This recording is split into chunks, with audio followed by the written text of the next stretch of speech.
पश्चिम बंगाल में अगले साल यानी 2026 में विधानसभा के चुनाव होने हैं, जिसको लेकर तैयारियां जोरों पर हैं। सत्ता पक्ष और विपक्ष के नेता एक दूसरे पर आरोपों की बौछार कर रहे हैं।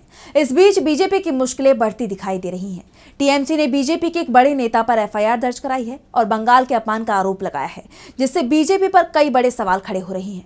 तो क्या है पूरा मामला, जानेंगे इस रिपोर्ट में। पश्चिम बंगाल में टीएमसी और बीजेपी आमने सामने आ गए हैं। बीजेपी लगातार बंगाल में पैर जमाने की कोशिश कर रही है, लेकिन उसकी ये कोशिश नाकाम साबित हो रही है।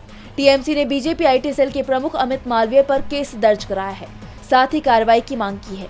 दरअसल 19 दिसंबर को अमित मालवीय ने एक्स पर एक पोस्ट किया था। उसमें उन्होंने दावा किया था कि बांग्लादेश में मीडिया संस्थानों, पत्रकारों और सांस्कृतिक केंद्रों पर हाल ही में हुए हमले इस्लामी दबाव के तहत किए गए थे। ढाका में हुई हिंसा एक चेतावनी है। इस पोस्ट में उन्होंने सीएम ममता बनर्जी का भी जिक्र किया था, जिसके बाद बंगाल की राजनीति में उबाल आ गया। बीजेपी नेता के इस पोस्ट पर टीएमसी भड़क उठी। इसके खिलाफ टीएमसी के राज्य महासचिव तन्मय घोष ने दक्षिण 24 परगना जिले के नारेंद्रपुर पुलिस स्टेशन में शिकायत दर्ज कराई। साथ ही अमित मालवीय पर सांप्रदायिक सौहार्द और भारत की संप्रभुता को खतरे में डालने के बयान देने का आरोप लगाया। शिकायत में साफ साफ कहा गया है कि अमित मालवीय ने सोशल मीडिया पर एक भड़काऊ और उकसाने वाला पोस्ट किया, जिससे सांप्रदायिक सौहार्द बिगड़ सकता है और देश की संप्रभुता को गंभीर खतरा उत्पन्न हो सकता है।